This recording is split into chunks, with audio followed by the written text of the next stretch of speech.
नमो हरिहन्ताय नमो सिद्धाणं नमो हरिज्ञानम् नमो अध्याय नमो लोके सव्वसार तीन भुवन में वीतराग विधाता शिव स्वरूप शिव का नमो त्रिलोक समाते।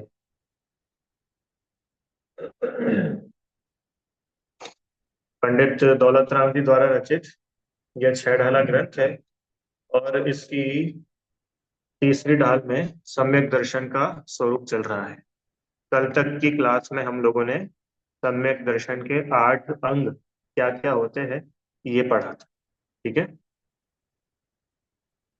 कौन कौन से होते हैं सम्यक के 8 अंग, आप बताएंगे?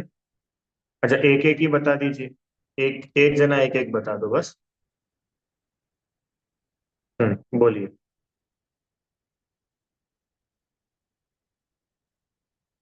एक एक एक बताना है, बोलिए।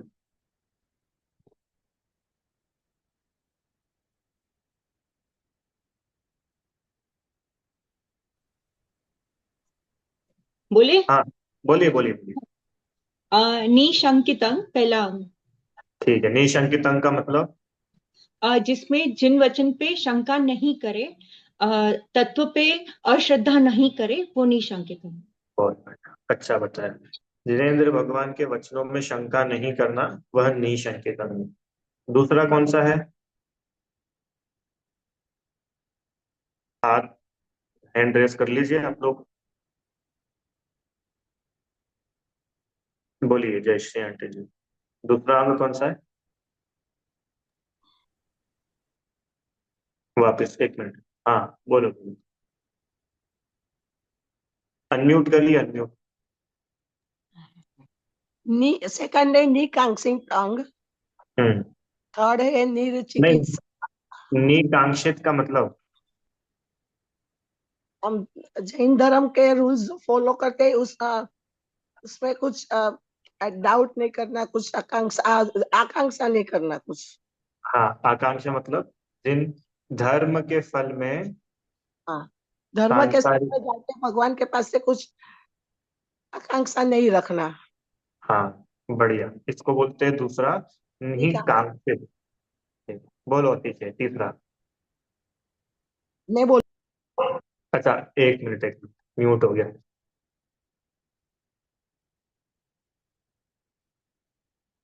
बोलो।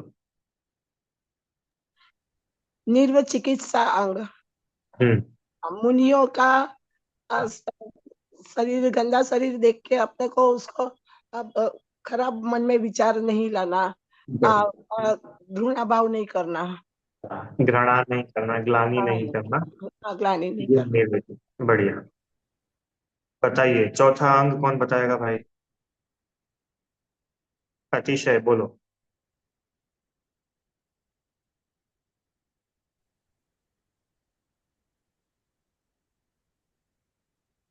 बोलो। आपकी आवाज नहीं आ रही है।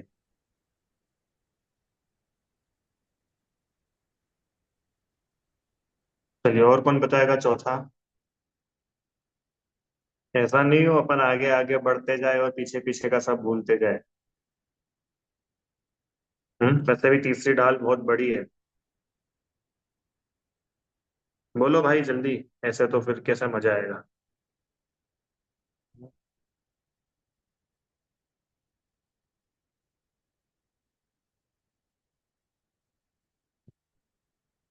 चलो, सुजाता जी आप बताइए। अनम्यूट कर लीजिए।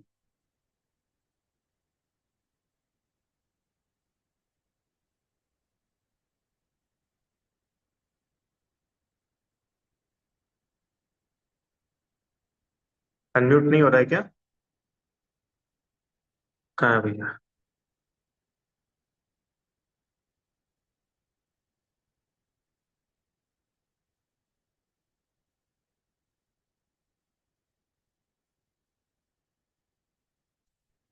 चलो ठीक है, फिर मैं ही बोल देता हूँ, अब आप लोग सुनो शांति से, और क्या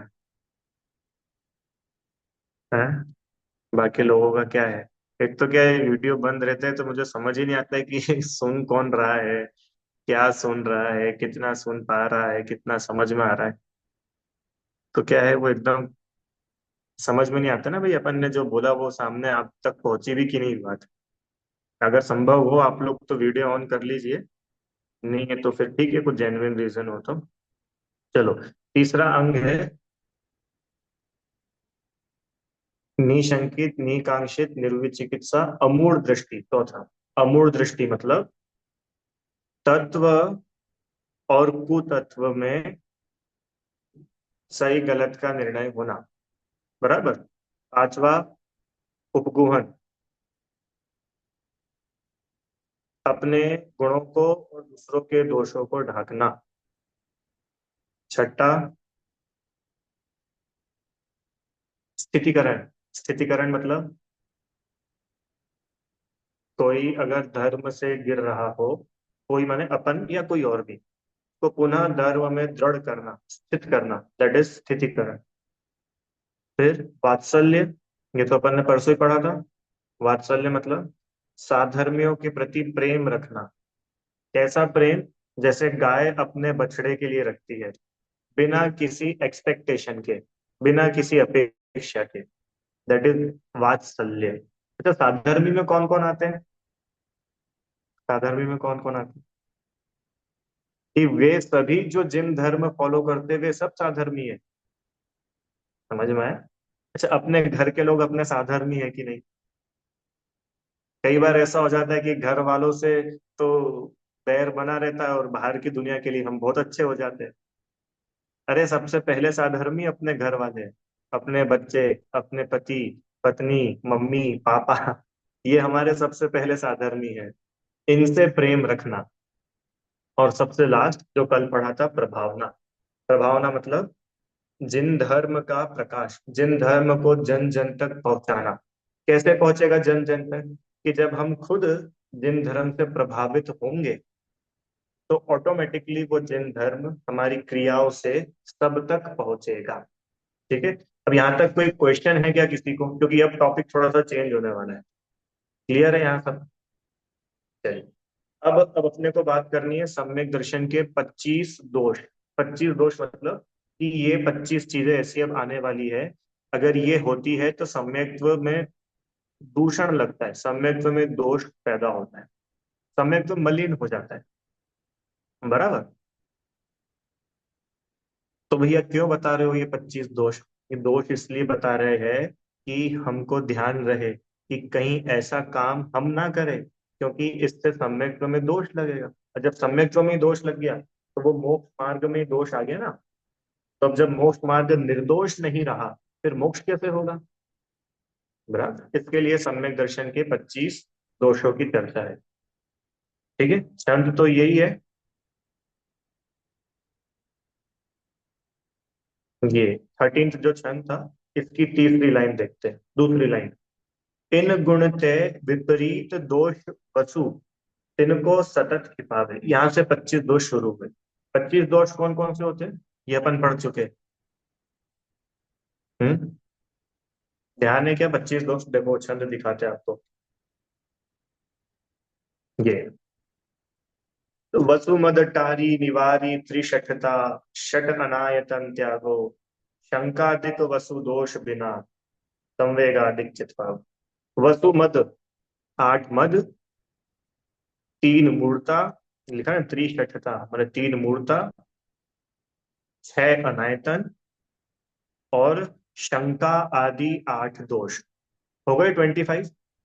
8 मद और 3 मूर्ता, 8 और 3 11, 6 अनायतन, 11 और 6 17, 17।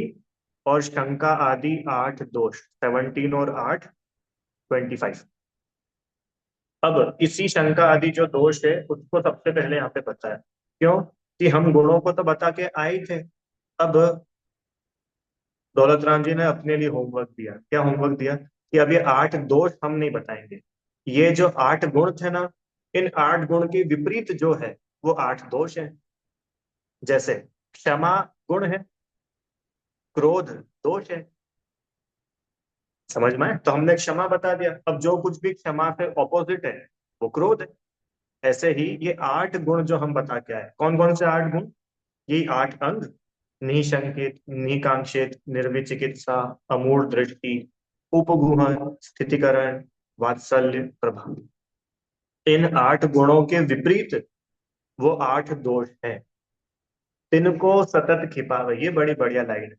तिनको मतलब इन 8 दोषों को सतत, सतत मतलब हमेशा, खिपावे, खिपावे मतलब उसको दूर करते हैं। सम्यक दर्शन के ये 8 दोष होते हैं। अब देखो, उन्होंने यही नहीं बोला कि सिर्फ 8 दोष ही नहीं बताए, उन 8 दोषों का करना क्या है कि उन 8 दोषों को सतत दूर करते जाना है। मनोरमा आंटी जी, अब एक बात और समझ में इससे, सम्यक दर्शन हो चाहे मोक्ष मार्ग हो, वो एक कंटिन्यूअस प्रोसेस का नाम है। ये 8 दोष होते ही नहीं है, और जैसे जैसे आगे बढ़ते जाते हैं तो वो जो माइन्यूट लेवल पर भी अगर कोई दोष रह जाता है उसको भी ज्ञानी जीव अपने जीवन से दूर करता जाता है। ये समझने की बात। जैसे कोई व्यक्ति ऐसा समझ ले कि भैया अब तो हमने समझ ही लिया आत्मा, अब तो हमने देवशास्त्र गुरु की श्रद्धा कर ही ली, अब तो हम हो ही गए सम्यक दृष्टि, अब क्या करना है आगे? तो बोल रहे कि नहीं, ये जो 8 गुण के विपरीत 8 दोष है ना, सतत इनको दूर करो। क्यों? क्योंकि भाई जब तक पूर्ण विपरागता नहीं आ जाती, कहीं ना कहीं पॉसिबिलिटीज बनी रहती है कुछ दोष रह जाने की। समझ में है? इसलिए यहाँ पे लिखा कि इन गुण थे, माने इन 8 गुणों के विपरीत जो 8 दोष है उनको सतत, सतत मतलब हमेशा, उनको दूर करते रहो। छिपावे, दूर करे। ठीक है। अब इन 8 दोषों के नाम बड़े सरल है। निशंकित अंग है तो दोष क्या हो जाएगा? शंका। निकांक्षित गुण है तो दोष क्या हो जाएगा? कांक्षा। निर्विचिकित्सा अगर गुण है तो दोष क्या हो जाएगा? विचिकित्सा। बराबर। अमूढ़ दृष्टि अगर गुण है तो मूढ़ता, मूढ़ दृष्टिपना, ये हो गया दोष। आगे, उपगुहन अगर गुण है तो अनुपगुहन, ये दोष हो गया। स्थितिकरण गुण है, अस्थितिकरण, ये दोष हो गया। वात्सल्य गुण है, अवात्सल्य, दोष हो गया। और लास्ट, प्रभावना गुण है, अप्रभावना, दोष हो गया। ठीक है। इन 8 गुणों के विपरीत। तो आप ऐसे भी समझ सकते हैं, जिनेन्द्र देव के वचनों में शंका करना, जिन दर्शन करके, जिनेन्द्र धर्म को पा करके कुछ इच्छा करना, मुनि आदि धर्मात्मा जीवों के शरीर को देखकर ग्लानि करना, है ना, और सम्यक और मिथ्या तत्वों का सही सही श्रद्धा नहीं करना, ये मूढ़ दृष्टि। किसी के दोष पता चल जाए तो झट से मोबाइल उठाना और व्हाट्सएप खोल के सबको बता देना, ये अनुपगुहन है। ठीक है। फिर आगे, कोई धर्म मार्ग से गिर रहा हो, अपने को पता भी चल जाए, अपनी हेल्प भी मांगता हो और उसकी हेल्प नहीं करना, ये अस्थितिकरण है। स्वयं भी पता चल रहा है कि भाई अपने परिणाम गिर रहे हैं, धर्म में नहीं लग पा रहे हैं, तो भी अपने परिणामों को सुधारने का कोई प्रयास ही नहीं करना, ये अस्थितिकरण है। अच्छा, अपने परिणाम कैसे सुधरेंगे? कैसे सुधरेंगे? अरे आप लोगों के कभी परिणाम गिरते कि नहीं गिरते? गिरते हैं ना, अरे गिरते ही होंगे ऑब्वियसली, ऐसा तो है नहीं कि नहीं गिरते। तो वही हमारे परिणाम गिरे, परिणाम गिरे मतलब कि भाई धर्म में हमारा तो बहुत मन लगता था, अब बिल्कुल मन नहीं लगता, कुछ भी समझो। तो अब ऐसे केस में अपन ने पढ़ा था ना उस दिन क्या करना, कि देखो, 2 बातें बहुत शॉर्ट में, कि अगर परिणाम गिरे तो सबसे पहले तो अपरिणामी माने उस आत्मा को देखना जिस आत्मा का कुछ नहीं बिगड़ा। अरे हम निगोद में भी चले जाए, हम नरक में भी चले जाए, तो भी हम जो आत्म तत्व है, उस आत्मा का क्या बिगड़ा? तो उस आत्मा को देख करके मोटिवेटेड रहना। समझ में आया? जैसे हीरा था, हीरा 10 करोड़ रुपए का, और वो गटर में गिर जाए। अब क्या करे भाई, गटर में तो गिर गया। कि सबसे पहले तो ये फेथ, ये श्रद्धा होना कि हीरे का कुछ भी नहीं बिगड़ेगा। अरे वो हीरा गटर में गिर जाए, चाहे नाली में गिर जाए, चाहे कुछ भी हो जाए, वो हीरे का क्या बिगड़ गया। सबसे पहले तो उस आत्मा की श्रद्धा। अब सेकंड, जिनके परिणाम हमसे उत्कृष्ट है, ऐसे सज्जनों की संगति करना, पंच परमेष्ठी की संगति करना, जिनवाणी माँ की शरण में आना, गुरुओं के पास जाना। ये दो उपाय समझ में आए? कौन से दो उपाय? पहले तो उस आत्मा की श्रद्धा होना, जो आत्मा का कभी कुछ बिगड़ा ही नहीं। अब बाहर में भी जो कुछ बिगड़ा दिख रहा है, अब उसकी सफाई के लिए गुरुओं के पास जाना। ठीक है, ये स्थिति का है। फिर साधर्मी जनों पर प्रेम नहीं करना, ये अवात्सल्य। और जिन धर्म की निंदा करना, जो जिन धर्म को मानते हैं, जिन धर्म को फॉलो करते हैं, ऐसे जीवों की निंदा करना, इसको बोलते हैं अप्रभु। इस प्रकार ये 8 गुण से विपरीत 8 दोष होते हैं। ठीक है, आगे चले। अब 8 दोष के बाद में नंबर आता है 8 मद। ठीक है, मद नामक दोष के 8 प्रकार। क्लियर है? आप लोग सब साथ में हो? क्या चल रहा है? सम्यक दर्शन के 8 अंग और 25 दोष। 8 अंग हुए और 25 दोषों में सबसे पहले 8 दोष बता दिए, जो 8 गुण के विपरीत थे। अब आगे और 8 प्रकार के दोष कौन कौन से होते हैं वो बता रहे हैं। अच्छा अच्छा, चलिए पढ़ते ये 13th चंद की आखिरी 2 लाइन। पिता भूप बा मातुल नृप जो, होयन तो मद ठानै। मदन रूप को मदन ज्ञान को, धन बल को मद भाने। अब इतना ही देखते हैं। क्या लिखा? मद। मद मतलब होता है घमंड, अहंकार, अभिमान। तो जो सम्यक दृष्टि जीव है, जो ज्ञानी जीव है, उसके जीवन में अहंकार नहीं होता है। वो निरभिमानी होता है, किसी प्रकार का कोई मद नहीं होता। और अगर वो मद उसके जीवन में हो, तो वो उसके सम्यक्त्व में दोष लगाता है। ठीक है, समझ में आए? अब कौन कौन से थे मद? मद मतलब घमंड। तो ऐसे 8 प्रकार के घमंड बताए, मतलब ऐसे 8 फील्ड बताई जहां पर कोई मनुष्य, कोई जीव घमंड कर सकता है। ठीक है, मेजरली मनुष्य को ही लेकर के बताया ये। कौन कौन सी वो 8 बातें? कुल, जाति, रूप, ज्ञान, धन, बल, तप और प्रभुता। ठीक है, एक बार और पढ़े, सरल है। कुल, जाति, रूप। कुल मतलब होता है अपने पापा की साइड, मतलब पिताजी, दादाजी, परदादाजी, चाचा जी, ये जो साइड है इसको बोलते हैं ये कुल। और जाति मतलब मम्मी की साइड, मम्मी, मामा, नाना, नानी, मौसी, ये क्या है? मम्मी की साइड। तो अपने पिताजी या पिताजी के साइड के कोई लोग हो, उनको लेकर के घमंड करना कि हमारे दादाजी तो ऐसे थे वैसे थे, इस प्रकार का। या अपनी मम्मी या मम्मी के साइड, मम्मी के पक्ष के लोगों को लेकर के अभिमान करना। ये दो। तीसरा, रूप का मत। रूप मतलब तो सब समझते हैं। रूप मतलब क्या होता है? ये अपने रूप का मत करना। मैं बहुत सुंदर हूँ, मेरा शरीर बहुत अच्छा है। हम्म, ऐसे रूप का मत।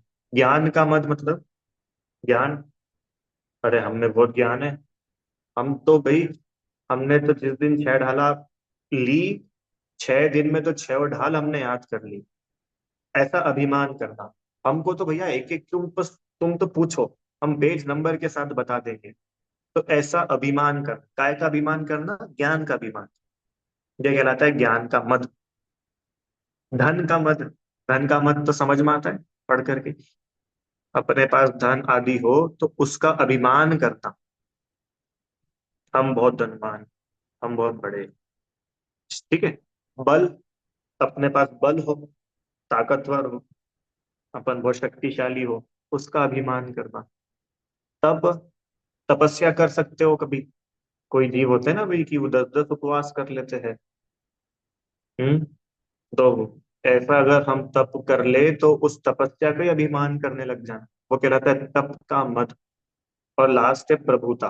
प्रभुता मतलब हमारी बहुत चलती है, हमारा खूब नाम है, इस एरिया में तो हमारा खूब नाम चलता है, ये प्रभुता, ऐश्वर्य। इन 8 चीजों का अभिमान होना, इसको बोलते हैं मद। ठीक है, इतना तो समझ में आया, बहुत बेसिक सा था। अब इसमें एक देखो समझने की बात, पता है मान किसको बोलते हैं? मान कषाय। मान कषाय वो तो है ही, अपने आप को बड़ा मानना। और सुनो, अपने को छोटा मानना, ये भी मान ही है। दीनता, दो शब्द है, एक होता है दीनता और एक होता है अभिमान। दीनता मतलब भैया अपन तो बहुत छोटे हैं, आप तो बड़े बड़े लोग हो, हम तो आपके आगे क्या लगते हैं, ये होती दीनता। ये दीनता भी मान का ही एक टाइप है, मान का ही एक नेगेटिव टाइप है। और एक होता है अभिमान, कि अपने आगे किसी को कुछ गिनना ही नहीं। हम चौड़े और बाजार सकड़ा, मतलब जो है बस हम ही हैं और कोई नहीं है। तो एक ये कि अपने आप को सबसे बड़ा मानना, या वो कि अपने आप को इन 8 चीजों को लेकर इंफीरियर फील करना। दोनों, सुपीरियरिटी और इंफीरियरिटी, ये दोनों ही मान कषाय है। अब वो एकदम समझ नहीं आता है ना, सुपीरियरिटी तो समझ में आ जाती है कि यार भाई देखो अपने आप को बड़ा मानता है, अरे अपने आप को छोटा मानना भी मान कषाय। तो फिर भैया हम करें क्या? बड़ा भी नहीं माने, छोटा भी नहीं माने, कि हाँ, अरे जो अपन है वो अपन अपने को मानो। देखो, ये धन से समझ में आएगा। अगर बहुत ज्यादा धन अपने पास में आ जाए, रुचि आंटी, तो घमंड नहीं करना। ये तो हर कोई बोलता ही, ये समझता भी। ये बोल रहे कि अगर हम बिल्कुल निर्धन हो जाए, हम बिल्कुल गरीब हो जाए, कुछ भी अपने पास ना बचे, तो भी दीनता नहीं लाना। क्यों? क्योंकि आत्मा ना अमीर होता है ना गरीब होता है। समझ में आया ना? उसमें पढ़ते, लक्ष्मी बढ़ी अधिकार भी, पर बढ़ गया क्या बोलिए। लक्ष्मी मतलब रुपए पैसा, और अधिकार मतलब प्रभुता। अपने को बहुत चीजें समझ, बहुत अपने को राइट्स मिल गए, बहुत सारी चीजें अपने ऊपर आ गई, और I am the whole sole, मैं ही एक करने धरने वाला हूँ। या ऐसी पावर अपने को मिल जाए, या अपने को रुपए पैसे मिल जाए, तो भी आत्मा का क्या बड़ा, बताओ। अब इसका उल्टा करो, सारा का सारा पैसा कोई छीन करके लूट करके चला जाए, हाँ, हमारी सारी पावर्स कोई हमसे छीन ले, तो ये बताओ आत्मा का क्या घट गया? आपको समझ में आ रहा है? ये आत्मा से कनेक्टेड है आठों मत। अपने आप को इन 8 चीजों के बल पे बड़ा मानना, या अपने आप को इन 8 चीजों के बल पर छोटा मानना, ये आठों ही मद कहलाते हैं। समझ में आया? अब एक जनरल ओवरव्यू मिल गया। अब अपन छंद पढ़े। 8 मद कौन कौन से? पिता, कुल, जाति, रूप, ज्ञान, धन, बल, तप, प्रभुता। अब देखो कितना सुंदर छंद लिखा है। पिता भूप, वा मातुल नृप जो, होय न तो मद ठाने। अब समझ में आ रहा है? पिता मतलब पापा, या पापा की साइड वाले। भूप, भूप मतलब होता है राजा। एक शब्द सुना होगा ना आपने, भूपति। भूप, भूप मतलब राजा। वाह, वाह मतलब और। मातुल, मातुल मतलब समझ में आता है? मम्मी के पक्ष के लोग, माँ तुल, माँ के पक्ष के, मामा मौसी, ये जो अपने रिश्तेदार आदि है, वे भी अगर नृप हो तो, नृप मतलब राजा, राजा तो सिर्फ एक बताया है। अब आज की तारीख में तो कोई राजा नहीं होता है, तो समझना कोई बड़ा बिजनेसमैन हो, कोई किसी इंडस्ट्री में बहुत बड़े पद पर हो, कोई सरकारी अफसर हो बहुत बड़ा, विधायक हो, पार्षद हो, या किसी भी पद पर हो, तो उन्हें लेकर के मद, उन्हें लेकर के अभिमान नहीं करना। ठीक है। पिता भूप व मातुल नृप जो होय, न तो मद ठाने। अगर ऐसा हो तो मद न ठाने। आपको समझ में आ रहा है, शब्द आगे पीछे है वो पोएट्री के लिए, पर उसका अर्थ पिता भूप, या पिता, या पिता के पक्ष के जो हमारे स्वजन है, वे अगर राजा हो, या मातुल, मामा आदि, मम्मी की साइड के लोग राजा आदि होए, तो मद न ठाने, तो मद नहीं करना।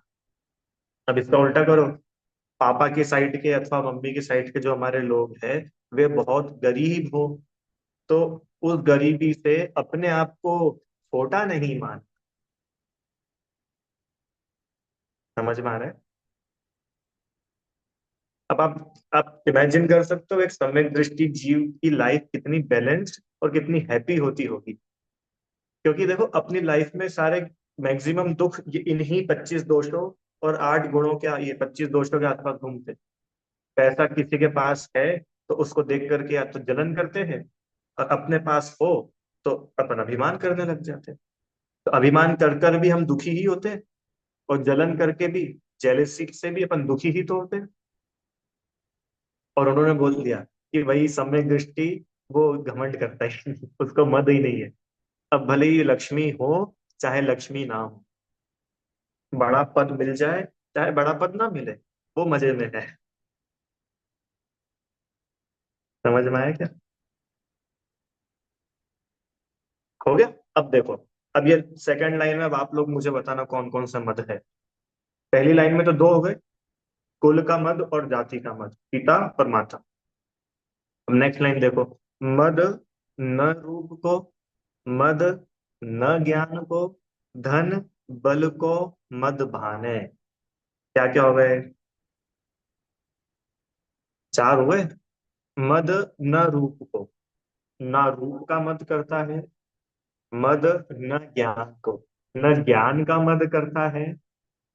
धन और बल को मद भाने, और धन और बल का भी मद नहीं करता है। हो गए।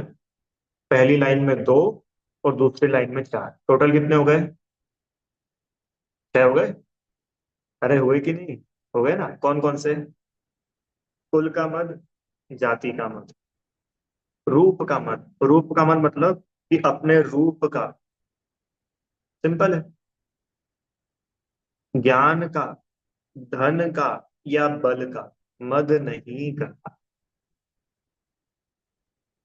अब और सुनो आगे। ये अब ये 14th छंद शुरू हो गया। 14th छंद की फर्स्ट 2 लाइन। तब को मद न, मदजु प्रभुता को, करे न सो निज जाने, मद धारे तो यही दोष वसु, समकित को मल ठाने। कितनी बढ़िया लिखी। देखो 6 हो गए थे, अब सातवां।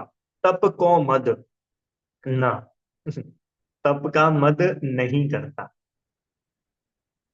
मद जू प्रभुता को, करे ना। अब ये करे ना उसके साथ मतलब प्रभुता का मद भी नहीं करता। हो गए। 6 पहले हो गए थे।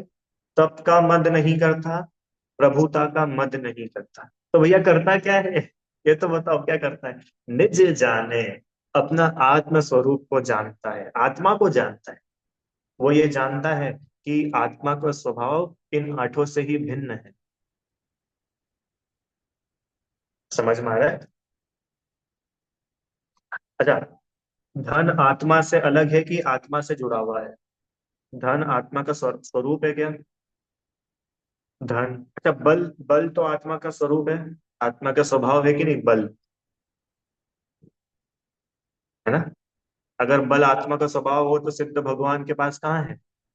अरे ये सब तो शरीर को लेकर के अपन करते हैं, शरीर बलवान, शरीर कमजोर, शरीर अच्छा है तो थोड़ी तपस्या कर लेते हैं, शरीर साथ नहीं दे पाता है तो नहीं करते। हम्म। इसके लिए लिखा तप अथवा प्रभुता, और ऊपर जो छह, ये छह और दो, आठ मद नहीं करता और अपने आत्म स्वरूप को जानता है। अब सुनो, मद धारे तो यही दोष वसु, क्या बात लिखी, मद धारे, मद धारे मतलब कि अगर अपनी आत्मा को भूलकर ये जीव ये आठों मद करता है, ये आठों जो दोष है इन मदों को धारण करता है, मद करता है, तो यही दोष, ये आठों दोष समकित को, माने सम्यक दर्शन को मल ठाने, सम्यक दर्शन को मलिन कर देते हैं, सम्यक दर्शन को दूषित कर देते हैं। दोष से क्या होता है? दूषण ही तो लगता है।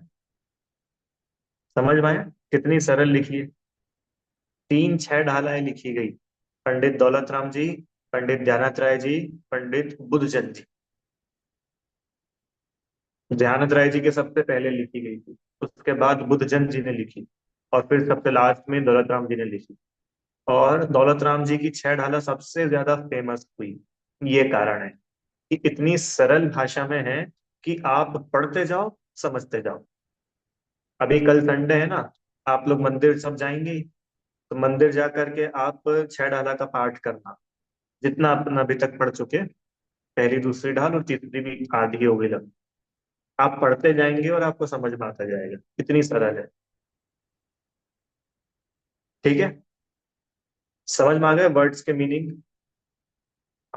आठ मद, पिता भू, मातु द्रव, मद न रूप को, मद न ज्ञान को, धन बल को मद पाने, तप को मद न, मदजू प्रभुता को।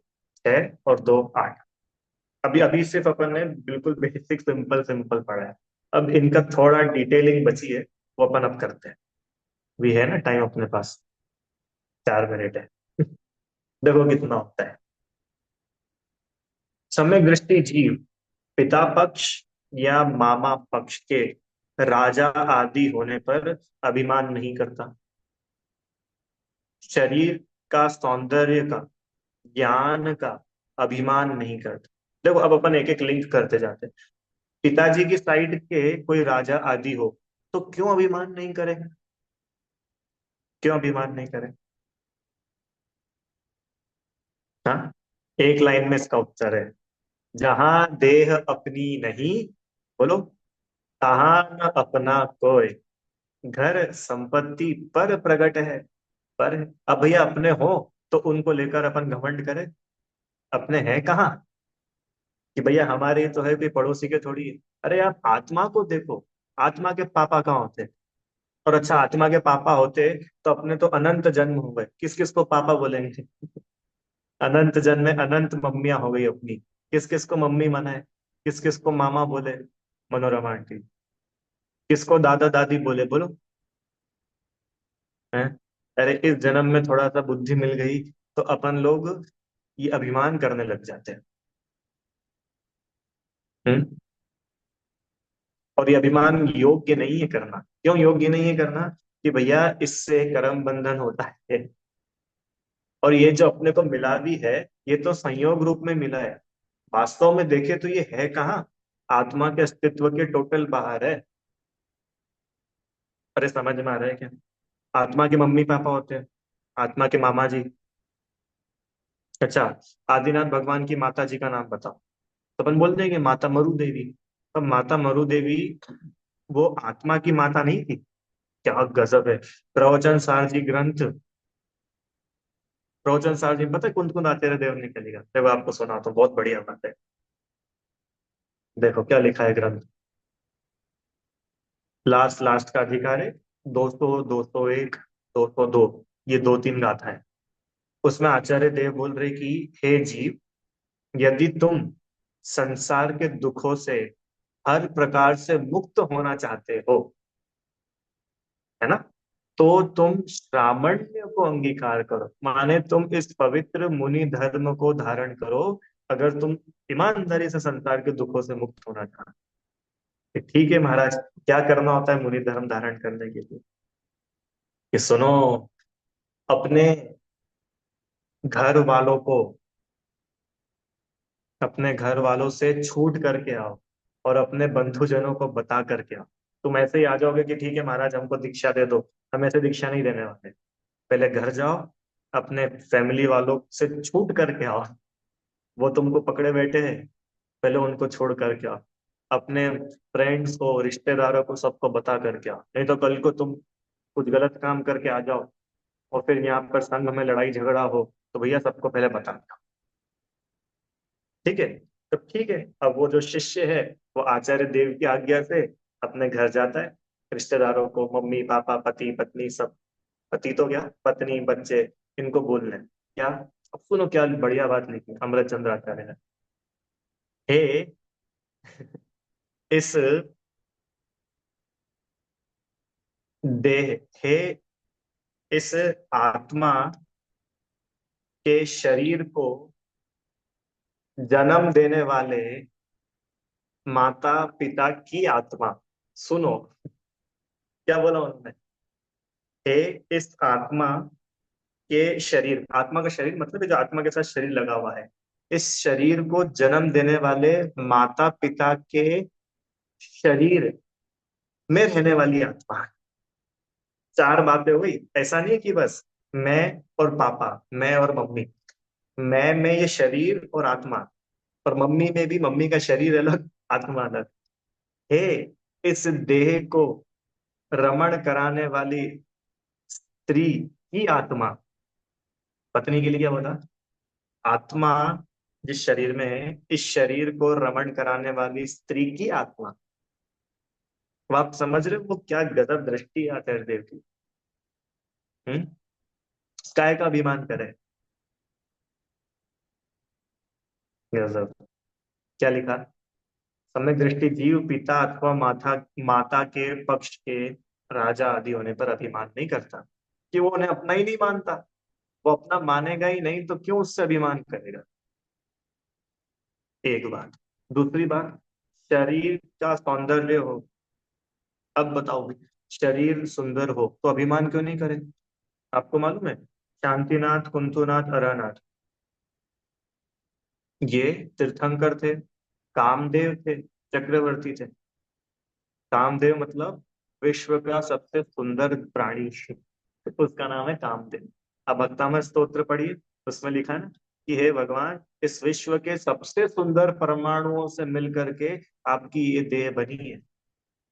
आपको मालूम है जिस समय तीर्थंकर देव होते हैं, उस समय उनसे ज्यादा सुंदर जीव भूमि पर कोई नहीं होता। इतना सुंदर होता है तीर्थंकर का शरीर भी, चाहे वो 7 हाथ के हो, चाहे 500 धनुष के हो, इतने सुंदर होते। तो भैया चलो, अब अपन तो भाई काले हैं, दुबले हैं, पतले हैं, पर उनका शरीर तो बिल्कुल व्यवस्थित है ना, वो क्यों नहीं करे अभिमान? अरे शरीर अपना हो तो अभिमान करे ना। अपना है ही, किराए का है। किराए का है मतलब ये भी कर्म के उदय में मिला है। अभी वो कर्म का उदय पूरा हो जाएगा तो छूट जाएगा। अब भी परमानेंट हो तो थोड़ा बहुत इसका अभिमान अपन करे भी सही। कहाँ है परमानेंट? मम्मी पापा के रजवीर्य से मिलकर के शरीर बना। अब बताओ, शरीर बना ही मल से मिलकर के। शरीर बनावा काहे का है? पूरे मल का। दीपे चाम चादर मणि, हाड़ पिंजड़ा दे, भीतर या सम जगत में और नहीं गिनती। ऐसे शरीर का क्या अभिमान करे? है क्या? ऊपर ऊपर से चमकता है, भी सिर्फ एक लेयर हटाओ पता चलेगा। तो दोनों ही बातें, शरीर अच्छा हो, सुंदर हो तो गर्व नहीं करता, और बेरूप हो, कुरूप हो, तो दीनता भी नहीं लाते हैं, भैया हम तो काले हैं, भैया हम तो ऐसे हैं, हम तो तोतले हैं, या कुछ भी हो, हमारी तो आंखें ऐसी है, हमारे तो शरीर ऐसा है। उसके शरीर को अपना मानते ही नहीं। समझ में आया? देखो, शरीर को अपना नहीं मानता ना, तो शरीर से खुद को भी छोटा बड़ा नहीं मानता, और स्वयं को आत्मा मानता है, ऐसे पूरे जगत को आत्मा देखता है। तो दूसरे की भी शरीर को देख करके छोटा बड़ा नहीं मानता, हंसी नहीं उड़ाता। अपनी भाषा में बोले तो बॉडी शेमिंग। बॉडी शेमिंग मतलब किसी की बॉडी को देख करके उसकी हंसी उड़ाना, अरे ये तो मोटा है, ये तो काला है, ये तो ऐसा लकड़ी जैसा है, अभी फूंक मारो तो उड़ जाएगा। सम्यक दृष्टि ऐसी बातें नहीं बोलता। क्यों नहीं बोलता? क्योंकि वो जानता है ये शरीर वो है ही। ठीक है, चलो आगे। ज्ञान का अभिमान, अच्छा ज्ञान का क्यों अभिमान नहीं करे? ज्ञान तो आत्मा का ही गुण है ना। चलो शरीर तो बाहर है, पिता मम्मी पापा तो बाहर है, पर ज्ञान तो आत्मा का ही गुण है। इसका अभिमान क्यों नहीं करे? जो अपने को बुद्धि मिली है, ये तो आत्मा, ज्ञान आत्मा का गुण है कि नहीं? तो फिर इसका क्यों नहीं अभिमान करना है? इसका अभिमान इसलिए नहीं करता कि ये जो ज्ञान प्रकट है, ये भी कर्म का क्षयोक्षम है। ज्ञानावर्णी कर्म के क्षयोक्षम से कम और ज्यादा ज्ञान है। आत्मा का स्वभाव तो केवल ज्ञान है। अब तुमको अगर होड़ लगानी है तो केवल ज्ञान से लगाओ ना। ठीक है, इसलिए ज्ञान का भी अभिमान नहीं। लक्ष्मी, समझ गए आप? रुपए पैसे का भी क्यों अभिमान नहीं करता? कि वो जानता है कि मेरे आत्म स्वभाव के बहुत ही बाहर, अरे ये कर्म के उदय को मैं अपना नहीं मान रहा, तो कर्म के उदय से मिली वो रुपए धन पैसा प्रॉपर्टी, इसको कैसे अपना मानेगा? तो इसका अभिमान नहीं। शक्ति का अभिमान। शक्ति मतलब शारीरिक बल होता है ना। हनुमान जी का शारीरिक बल कैसा था पता है ना आप सबको? जन्मते ही ऊपर, उसमें से विमान में से नीचे गिर गए, पत्थर की चट्टान पे। तो क्या हुआ? वो शिला चूर चूर हो गई जिसके ऊपर वे गिरे, और उनको कुछ नहीं हुआ, छोटे से बच्चा को। कितना शारीरिक बल था, पर वे अपने उस बल के अभिमान नहीं करते। ठीक है, शक्ति का अभिमान नहीं करते। तप का, ऐश्वर्य का अभिमान नहीं करता। क्यों? क्योंकि वो अपने को आत्मा जानता है। अपने को आत्मा जान, तो भाई तप का क्यों नहीं अभिमान करे कि भाई शरीर के आश्रित है तप। ऐश्वर्य कर्मोदय के आश्रित है। अभी पुण्य का उदय है इसलिए सब जगह तुम्हारी हाँ जी हाँ जी हाँ जी होती है। अभी पुण्य का उदय खसक जाए, कोई पूछने वाला नहीं मिलेगा। और ये हम और आप लोगों ने भी देखा है कि नहीं, कितने लोगों के साथ होता है। पुण्य का उदय साथ में हो तो पूरी दुनिया पीछे पीछे चलती है, और जहां पुण्य का उदय सरक जाए, एक जना नहीं पूछता। तो ये जो हमारा ऐश्वर्य है, प्रभुता है, ये भी कर्मोदय से मिली हुई गिफ्ट है, अपनी निजी नहीं है, अपनी पर्सनल नहीं।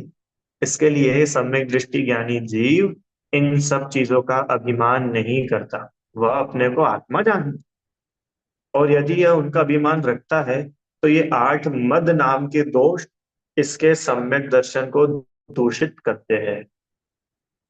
ठीक है, इस प्रकार से ये आठ मद अपन ने पढ़े। हो गया इसको डिटेल, ये भी पढ़ लिया। शारीरिक सौंदर्य का मद रूप मद कहलाता है। अपनी विद्या का अभिमान होना ज्ञान मद कहलाता है।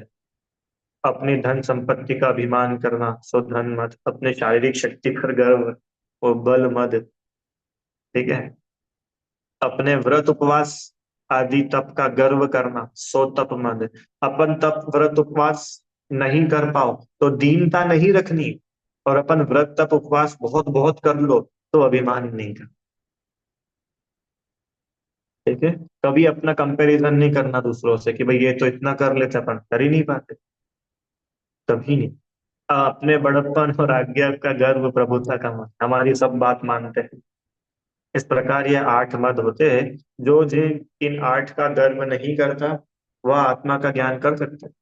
यदि उनका गर्व करता है तो ये मद सम्यक दर्शन को दूषित कर, सरल सी बात है। ठीक है, तो इसके लिए भैया क्या करना? क्या करना? आत्मा को जानना। आत्मा को जान करके आठ मद नहीं करना। नहीं तो कितनी बार ऐसा भी हो जाता है, और हुआ भी है।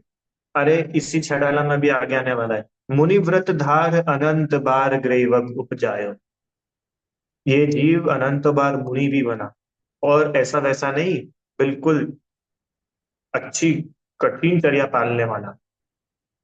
समझ में आया? उसके बाद भी आत्मज्ञान से शून्य रहने पर दुखी ही रहा। तो बाहर बाहर से घमंड छोड़ देना, ये बात नहीं है। आत्मा को जाने और घमंड हो ही नहीं, अभिमान हो ही नहीं, ये बात। ठीक है, चलो इतना ही करते हैं। इससे अपन लोगों ने अब जो है आज ये 8 मद पढ़ लिए। अब इसके आगे के जो है 25 में से 8 और 8 16 दोष हो गए ना। 8 दोष और 8 मद। अब 3 मूढ़ता और 6 अनायतन, ऐसे 9 और है, उनको अपन परसों करेंगे। और दूसरा, रविवार को जो भक्तामर जी की क्लास लेने का मन है, वो नेक्स्ट संडे से लेंगे, कल से नहीं, अगले संडे से। थोड़ा मुझे भी प्रेजेंटेशन वगैरह का और कुछ टाइम मिल जाएगा, बराबर। तो कल कुछ नहीं है, अगले संडे से भक्तामर जी की क्लास लगी। हे जिनवाणी भारती, तो ही जपू दिन रैन, जो तेरी शरणा गए, तो पावे सुख चैन। जा वाणी के ज्ञान से सूझे लोकालो, तो वाणी मस्तक नमो सदा दे त्यों तो।